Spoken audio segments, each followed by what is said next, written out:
medios necesarios para refinar el petróleo, se enfrentaba a un desastre económico. Envió a su milicia y se hizo con las refinerías extranjeras en Cuba.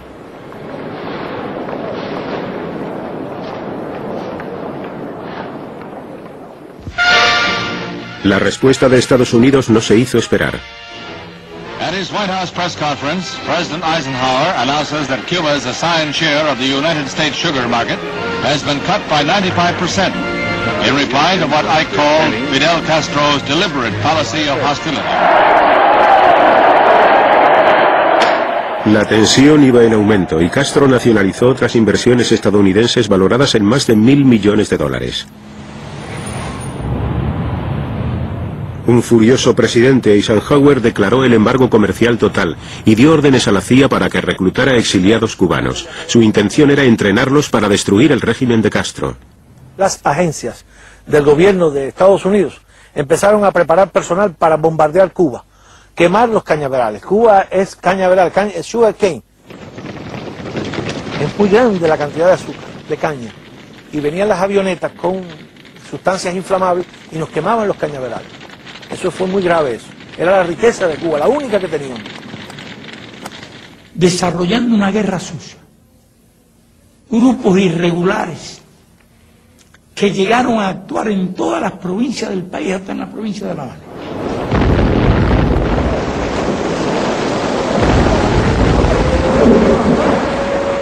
Más de 100 personas murieron cuando la Cubra, un carguero procedente de Bélgica que transportaba armas y municiones, explotó en el puerto de La Habana.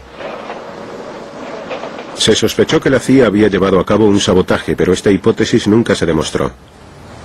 Castro se volvió hacia la Unión Soviética en busca de ayuda. Quizás si hubiera adoptado una línea diferente, la actitud de Estados Unidos frente a Castro no hubiera sido tan dura como lo fue en realidad.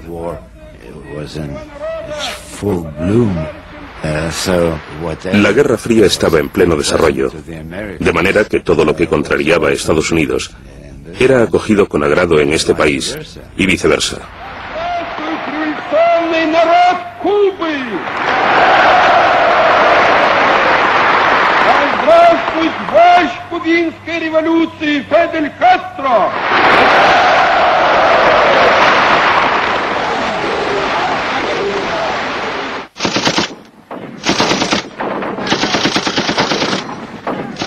En una base secreta ubicada en la selva de Guatemala, agentes estadounidenses de la CIA habían estado entrenando a exiliados cubanos para invadir Cuba. Este era el incentivo que impulsaría al pueblo cubano a alzarse contra Castro y a derrocarle. Este proyecto se presentó ante el nuevo presidente John Kennedy. Kennedy sentía que le iba a resultar muy difícil volverle la espalda al plan que había heredado y que consistía en utilizar a una banda de exiliados para liberar su país. Desde luego, Estados Unidos debía contribuir a eliminar una dictadura comunista de nuestro hemisferio. La CIA engañó miserablemente a su presidente prometiéndole una victoria fácil y con ella el final del problema cubano. Kennedy aceptó la invasión, pero exigió importantes cambios en el proyecto para ocultar la implicación estadounidense. Solo 3 días antes de que tuviera lugar la invasión planeada, Kennedy negó cualquier posibilidad de que se produjera una intervención estadounidense.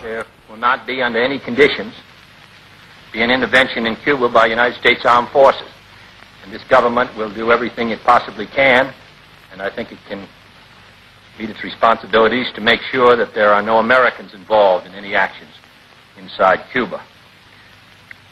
Mientras Kennedy hablaba, las fuerzas de invasión se reunían. Una oleada de bombarderos estadounidenses planeaba destruir las fuerzas aéreas de Castro sobre el terreno. El presidente, preocupado por la posibilidad de que esta acción dejara al descubierto la participación de Washington en el proyecto, ordenó que se redujeran las dimensiones de la operación. El 15 de abril de 1961, tan solo 6 bombarderos estadounidenses disfrazados bajo los colores de las fuerzas aéreas cubanas despegaron desde Nicaragua para realizar un ataque crucial contra los aeródromos cubanos.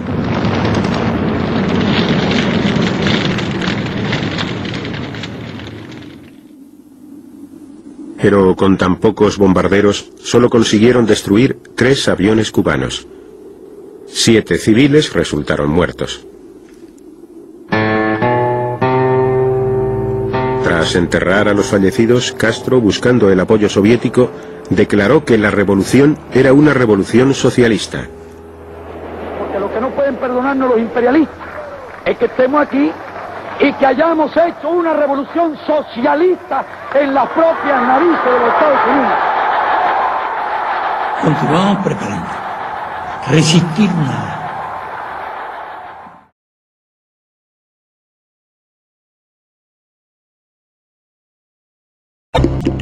El bloqueo desgarra y hiere en cada actividad de la vida de los cubanos y no deja de golpear ni un minuto. El bloqueo es una de las medidas de guerra de la administración norteamericana contra Cuba. Una de ellas, una de las que se instauró más rápido en un proceso de varios años, definitivamente. Me parece que el punto de partida tiene que ser la política agresiva que Estados Unidos ha desarrollado contra Cuba desde el mismo momento en que triunfa la Revolución Cubana el 1 de enero de 1951.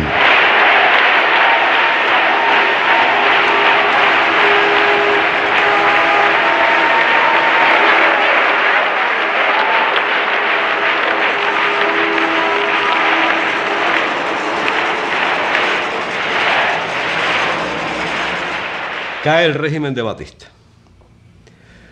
La noche del 31 de diciembre, aunque algunos se fueron unos días antes de los jerarcas de aquel régimen, esta gente se va llevándose plata. El New York Times publicó un editorial donde reconoce que esas personas que se fugaron de Cuba al caer el régimen de Batista se llevaron consigo físicamente los valores del Tesoro Nacional cubano.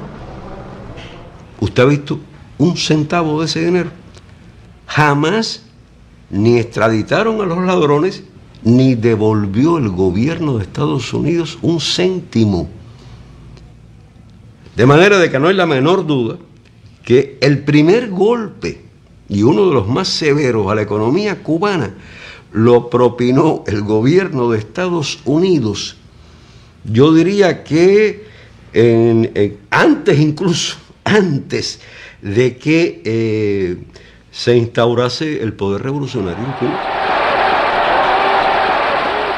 23, Guantánamo Sugar Company. 24, United Fruit Company. El bloqueo comienza como una idea de la administración de Eisenhower por derrocar a Fidel Castro en un plazo de 6 semanas. Definitivamente no lo cumplieron. Nosotros hemos tomado las medidas pertinentes para resistir y, óigase bien, para rechazar cualquier agresión directa de los Estados Unidos. Si hacen un bloqueo, van a engrandecer a nuestra patria, porque nuestra patria sabrá resistir. No hay duda que resistiremos cualquier bloqueo total.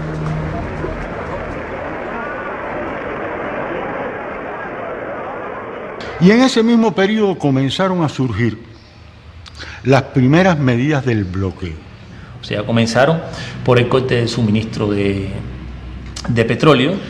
Comenzó el gobierno de los Estados Unidos a rechazar crédito. Siguieron después por la prohibición de que las refinerías norteamericanas refinaran petróleo que no fuera norteamericano.